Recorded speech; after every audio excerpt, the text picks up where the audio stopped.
When you begin to examine the idea of war, you must understand that it never begins with bombs, tanks, or soldiers on the front line. Those are only the final expressions, the physical results of something that was already growing long before anyone ever pulled the trigger. War is born in the mind first. It is conceived in the thoughts of leaders, nurtured in the imagination of ordinary citizens, and fed by the stories a nation tells itself. When two nations look at each other through the lens of suspicion, when they see the other not as human beings but as threats, they begin constructing the blueprint of conflict without even realizing it. The battlefield is not drawn on a map at first. It is drawn inside the mind. The human mind is powerful. It attracts and amplifies what it dwells upon. If it dwells on hatred, it will find more reasons to hate. If it dwells on fear, it will multiply fear. Nations, just like individuals, are magnets for the images and emotions they concentrate on most. Think about it. When you continually speak about the possibility of war, when headlines are filled with predictions of attack and retaliation, when discussions in households revolve around mistrust and anger, you are collectively charging the atmosphere with destructive energy. That energy becomes momentum, and momentum turns into action.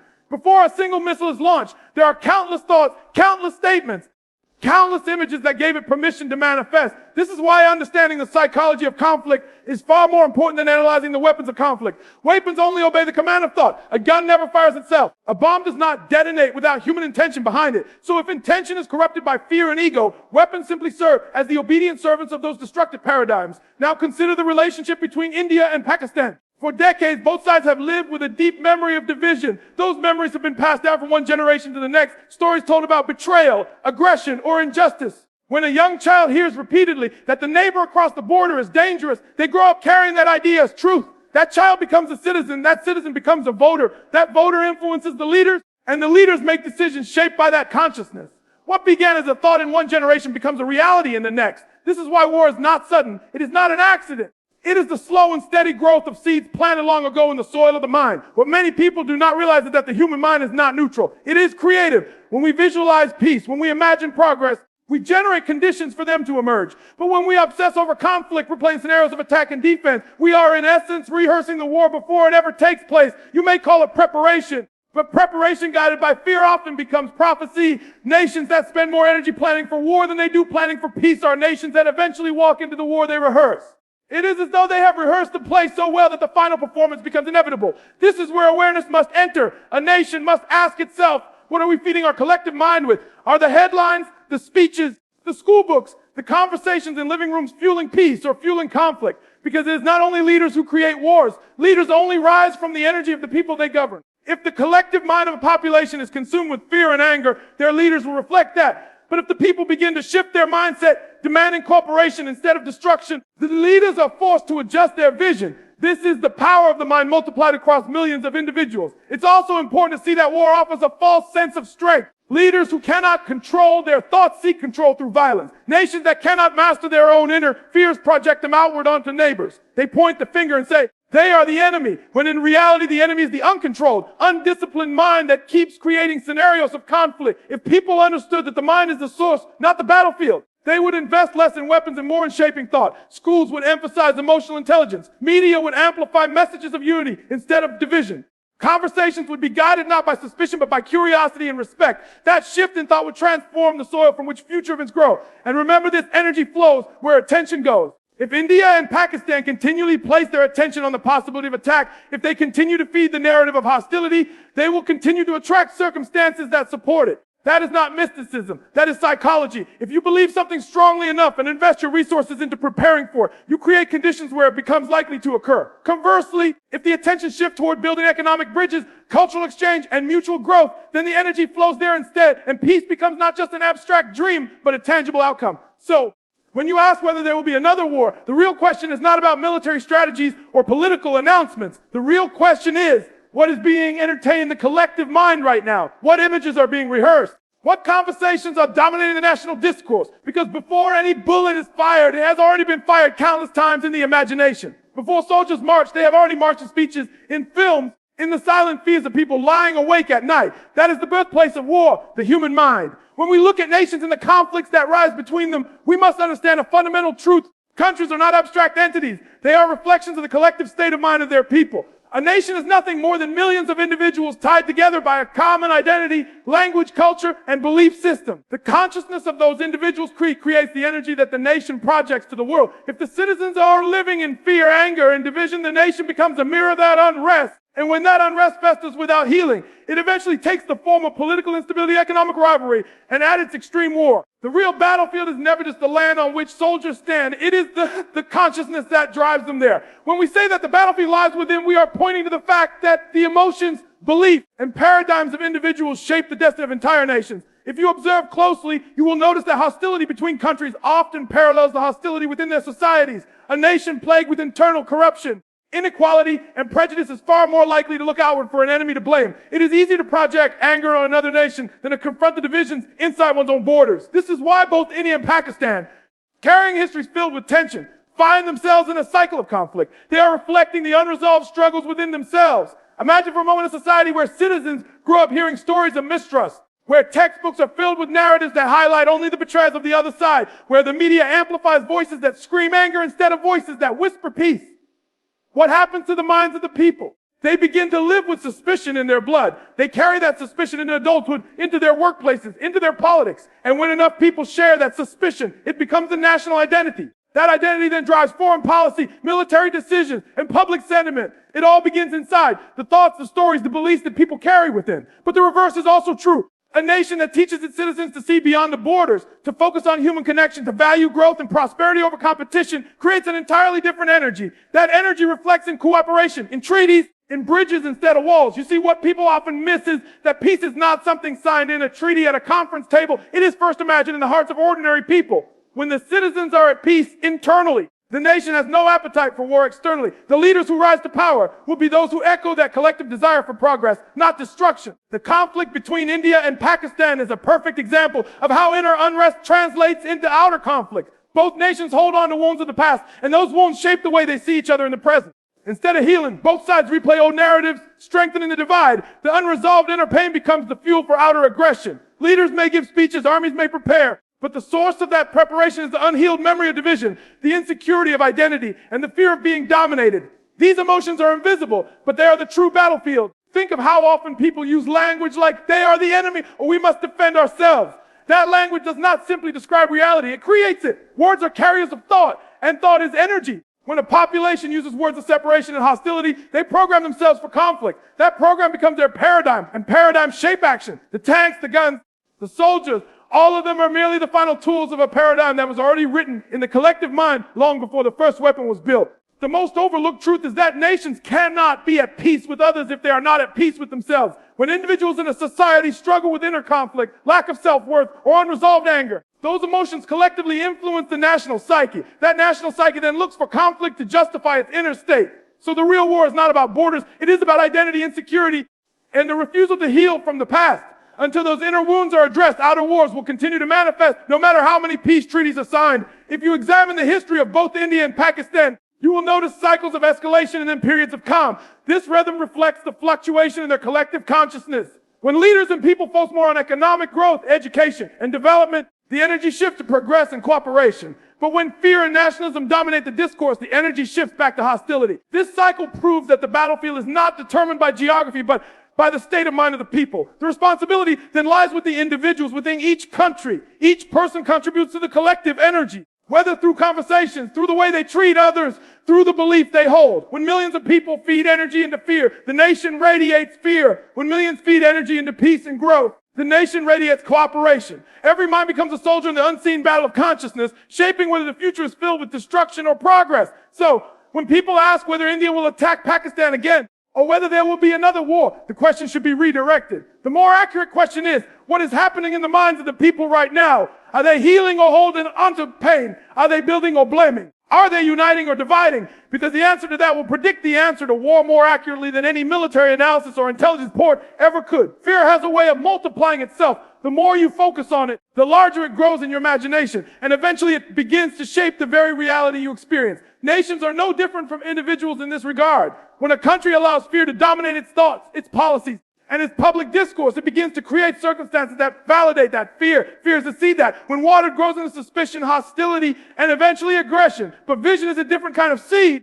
Vision plants in the soul of the mind a picture of what could be peace, growth, prosperity, and unity. And when vision is nurtured with persistence and belief, it creates a different future, one not rooted in survival and destruction, but in creation and expansion. The real choice before India and Pakistan is not about weapons or territory. It is about whether they will allow fear to dictate their story or whether they will embrace vision to create a new chapter. Consider how fear operates in the minds of leaders and citizens. It tells them they will attack us if we do not prepare. It whispers they cannot be trusted.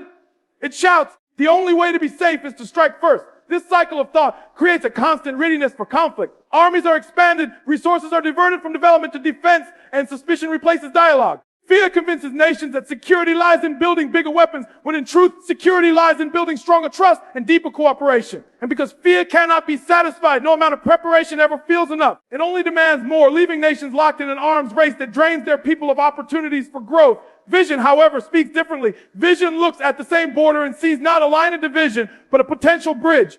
Vision looks at the energy being spent on preparing for destruction and imagines what could be built if that same energy were invested in schools, hospitals, infrastructure, and innovation. Vision imagines a world where the two nations, instead of competing in hostility, compete in progress. Who can eradicate poverty faster? Who can empower their youth better? Who can lead in technology and science? Vision redirects energy from survival to creation, from destruction to expansion. The critical difference between fear and vision is where they focus attention. Fear locks the mind into the present danger, exaggerating threats and error in perspective. It causes nations to react, to lash out, to defend. Vision expands the mind into the future, creating images of possibility that pull people forward instead of pushing them into cycles of reaction. When India and Pakistan dwell on the idea of war, they are creating momentum toward war. When they shift their focus toward peace and shared prosperity, they create conditions where peace becomes more likely. The law is simple: what you dwell upon expands. History shows that when nations obsessed over fear, they eventually manifested the very conflicts they were trying to avoid. The Cold War is a prime example. Two powers locked in suspicion spent decades preparing for a war that, fortunately, never fully erupted, but the cost was immense. Trillions of dollars, decades of mistrust, and countless opportunities for human progress were wasted. All of it fueled by fear. Now imagine if that same level of focus, energy, and investment had been placed in vision. Imagine the breakthroughs in science, medicine, or global cooperation that could have emerged. That same choice now stands before India and Pakistan. Fear also spreads faster than vision because it is contagious. One rumor, one headline, one statement from a leader can ignite mass panic, and suddenly millions are operating in a state of survival. Vision requires more effort because it demands imagination, creativity, and faith in something unseen. But vision is ultimately more powerful because it attracts solutions, it gathers energy, and it inspires cooperation. People rally behind vision when they see it clearly articulated and consistently pursued. Leaders who speak from fear divide their people, but leaders who speak from vision unify them with a higher purpose. The youth of both India and Pakistan are a perfect example of this contrast. Fear tells them your neighbor is your enemy, and so they grow up mistrusting, avoiding, and resenting one another. Vision, however, tells them your neighbor is your partner in building a stronger region, a stronger future. And suddenly their imagination opens to collaboration in business, education, and culture. The mind of a young person is like fertile ground. What is planted there will grow. If fear is planted, future wars will be inevitable. If vision is planted, future peace will become reality. The danger is that fear feels urgent, while vision feels distant. Fear demands immediate action. Build the wall, prepare the weapon, close the door. Vision requires patience, plant the seed, nurture it, wait for growth. Yet the results of vision are far more lasting than the temporary safety fear promises. A wall may stop a threat today, but it cannot build prosperity tomorrow. A weapon may intimidate an enemy now, but it cannot create unity for the next generation. Only vision can do that. This is why nations must deliberately choose where they place their focus. If leaders allow fear to dominate speeches, policies, and media narratives, they're programming their citizens for conflict. If instead they consistently communicate vision, clear, vivid pictures of what cooperation can achieve, they shift the energy of their people toward creation. The imagination is more powerful than fear when it is given full, but it must be fed consistently. It must be spoken about daily, written in the policies, taught in the schools, and reflected in the culture. Ultimately, the question of whether there will be another war between India and Pakistan depends less on military strategies and more on the mental strategies being applied today. Will both nations continue to let fear drive their relationship, multiplying suspicion until it manifests in a conflict? Or will they replace fear with vision, focusing on what they can build together so their energy flows toward peace, prosperity, and progress? The answer lies in the choice of where they place their collective attention, because fear will always create more fear, but vision has the power to create peace.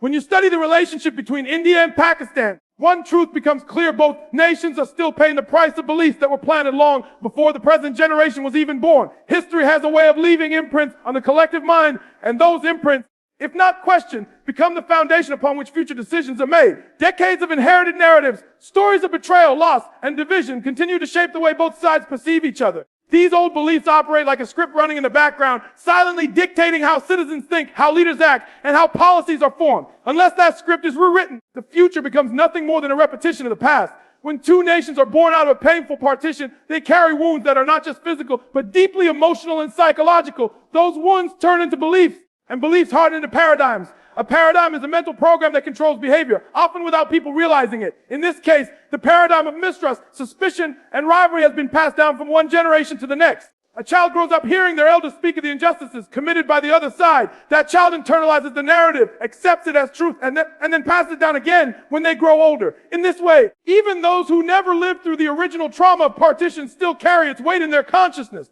The nation as a whole lives inside a story written decades ago. This is why cycles of hostility keep reappearing. Even when moments of peace arise, even when treaties are signed or dialogues initiated, the underlying beliefs remain untouched. The past whispers in the background. They cannot be trusted. They will betray again. We must always be ready. And so, even without conscious intent, both nations behave in ways that confirm those beliefs. Leaders may attempt diplomacy, but if the population is still rooted in old narratives, suspicion will eventually erode trust. The result is a constant back and forth, moments of progress overshadowed by sudden escalations. Because the real battlefield has never been addressed, the battlefield of belief. It is easy to see how dangerous this cycle is. Old beliefs are powerful because they are rarely questioned. People assume that if something has been repeated enough times, it must be true, but repetition does not equal truth. Just because generations have been taught to mistrust the neighbor across the border does not mean that mistrust is the only reality available. Yet, as long as these beliefs remain unexamined, they act as chains holding entire populations captive to the past. The tragedy is that millions of young people in both India and Pakistan who never experienced the original divisions firsthand inherit the same fears and animosities, limiting their potential to imagine a future built on cooperation instead of conflict. Think about the opportunities lost because of these old paradigms. The energy that could be used for economic collaboration is diverted into military buildup. The creativity that could be unleashed through cultural exchange is suppressed by suspicion. The progress that could be achieved through shared innovation is halted because of the belief that partnership is impossible. In clinging to outdated beliefs, both nations rob themselves of what could be created in the present. This is the hidden cost of living in the shadow of the past. The future never truly begins. But beliefs are not permanent. They can be questioned, challenged, and replaced. The problem is that most nations do not invest in this inner work. They focus on external actions, agreements, borders, weapons, without addressing the inner story that keeps fueling hostility. Until the inner story changes, the outer actions will always circle back to conflict. A new paradigm must be built, one that teaches citizens to see possibility instead of threats, one that highlights the shared history and humanity between the two nations rather than only the divisions. Such a paradigm cannot be imposed by force. It must be cultivated through education, leadership, and cultural transformation. The truth is that both India and Pakistan are rich with potential. Both have young populations eager for opportunity. Both have resources that could be developed more effectively through collaboration. Both have cultural treasures could inspire global respect if celebrated together.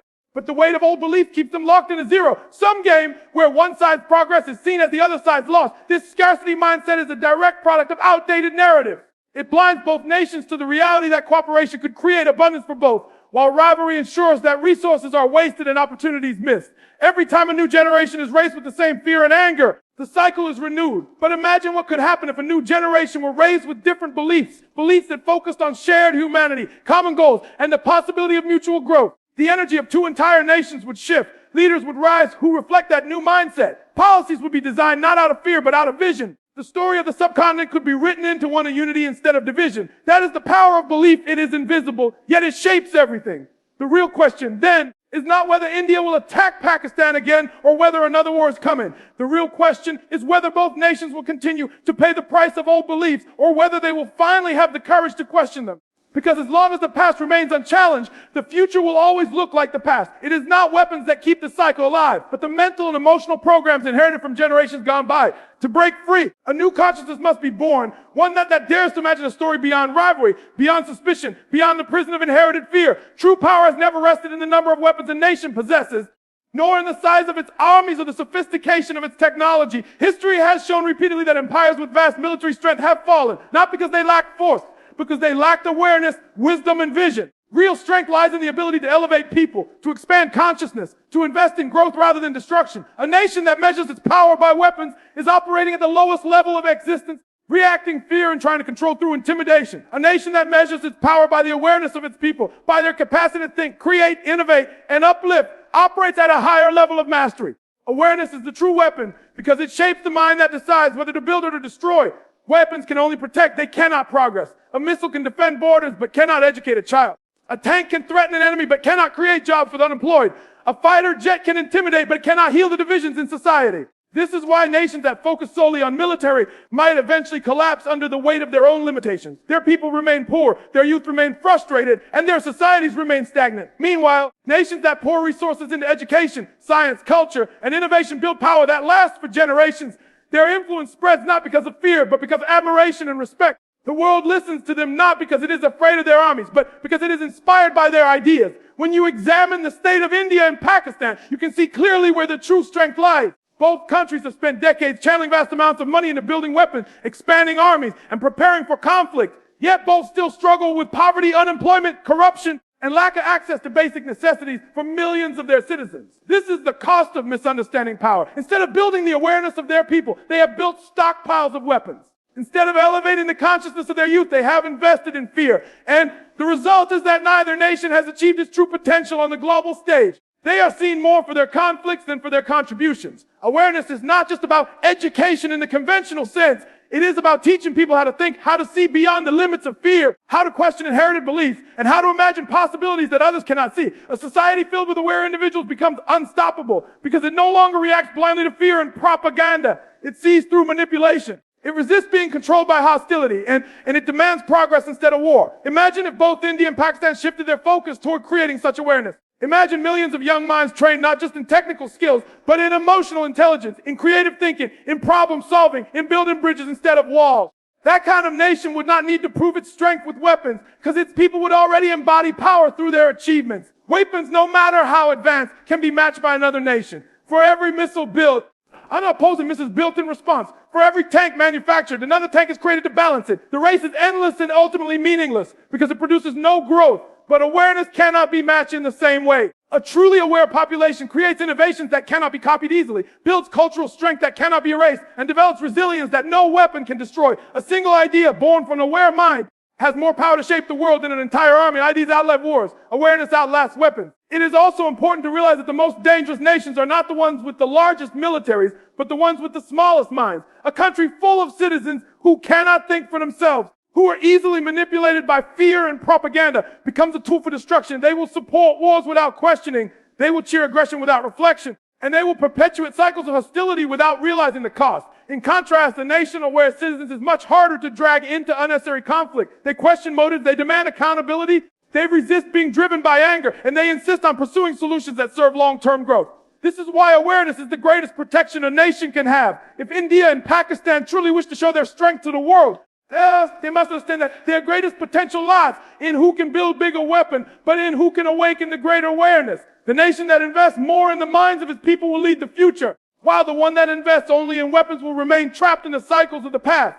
Awareness transforms the way people see themselves, their neighbors, and their possibilities. It changes the narrative from we must defend to we can create. It shifts the focus from scarcity to abundance, from rivalry to cooperation, from fear to vision. The proof of this can be seen in nations that rose to prominence not because of military dominance, but because of intellectual and cultural influence. Countries that invested in innovation, technology, and education became global leaders without firing a single bullet. Their strength came from the awareness they cultivated in their people, and that awareness became their true power. The lesson is clear: weapons can win battles, but only awareness can win the future. For India and Pakistan, the challenge is whether they will continue to define their power in terms of military might, or whether they will finally realize that the greatest weapon of all is the consciousness of their people. The choice between war and peace is never written permanently in history, nor is it predetermined by destiny. It is always alive, always breathing, always present in the decisions made today. Too often people look at the past and assume the future must follow the same path. They say, because these two nations have fought before,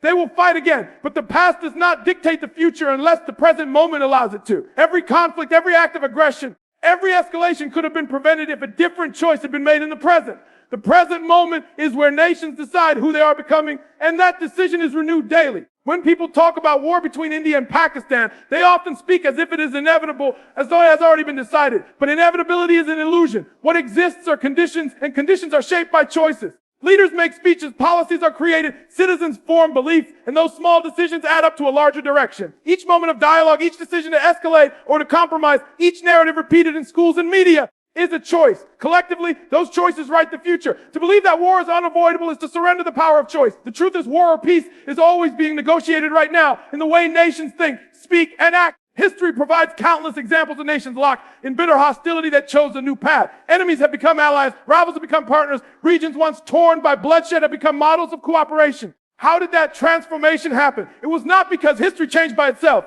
It was because people in positions of influence made new decisions. They chose to question old narratives. They chose to see opportunity instead of danger. They chose to trust instead of fear. Those choices accumulated and reshaped the story. This is the power of the present moment that allows any nation, no matter how scarred by the past, to begin again. The danger lies in the belief that nothing can change. When leaders and citizens tell themselves that war is bound to happen, they stop exercising the responsibility of choice. They surrender to autopilot, letting old habits and inherited beliefs dictate action. This is why cycles of hostility repeat, not because they must, but because no one interrupts them with conscious choice. The present moment is like a pen in the hand of a nation, ready to write a new sentence, but if the hand is guided only by memory and fear, it writes the same sentence over and over. To create a different outcome, the hand must be guided by awareness, by vision, by the courage to choose differently. Both India and Pakistan stand in such a crossroads right now. With every political decision, every media headline, every word spoken in classrooms, they are choosing either to reinforce the narrative of conflict or to build the narrative of cooperation. Every investment into weapons is a choice, just as every investment into education or cultural exchange is a choice. Every act of aggression at the border is a choice, just as every act of restraint is a choice. These are not minor details. They are the bricks out of which the future is built. Nations often forget that the grand events of history are nothing more than the sum of countless small choices made in ordinary moments. The present moment also holds power because it is the only place where people can act. The past is gone. The future has not arrived, and yet people waste energy on both. They mourn past betrayals or fear future wars. But the only space where action is possible is now. If citizens in both countries recognize this truth, they would stop waiting for change to happen and start creating it. They would realize that the attitudes they carry today, the conversations they have today, the ideas they plant in young minds today are already shaping tomorrow. The seeds of war or peace are being sown daily, and the harvest will simply reflect what has been planted. This is why awareness is so critical. Without awareness, nations drift, pulled by the momentum of old fears and outdated paradigms. With awareness, nations awaken to their power in the present. They see that they do not have to repeat the mistakes of their ancestor, that they can write a different ending. Leaders must be willing to rise above the temptation of easy decisions rooted in fear, and instead choose the harder path of vision, dialogue, and creation. Citizens must be willing to question the narratives fed to them, to ask themselves whether those stories serve growth or merely perpetuate hostility. Together, those choices accumulate in a powerful force that can redirect the future. The choice between war and peace is not a one-time event. It is ongoing. Every day that passes, new opportunities appear to either escalate or de-escalate, to provoke or to reconcile, to destroy or to build. The danger is that nations often forget this and act as though the direction is fixed, when in truth it is flexible at every moment. What is required is not a single act of peace, but a consistent commitment to it. A recognition that every small choice contributes to the larger outcome. In the same way that small acts of hostility eventually build into war, small acts of cooperation eventually build into peace. So when the question arises, will there be another war between India and Pakistan? The answer does not lie in fate, nor in history, nor even in predictions from analysts. The answer lies in the present moment and in the choices being made right now. If those choices are guided by fear, suspicion, and the weight of the past, then what will be the natural result? If those choices are guided by awareness, vision, and the courage to step out of old cycles, then peace can be created. The power is not in destiny, but in decision, not in history, but in the present, not in weapons, but in the will to choose differently.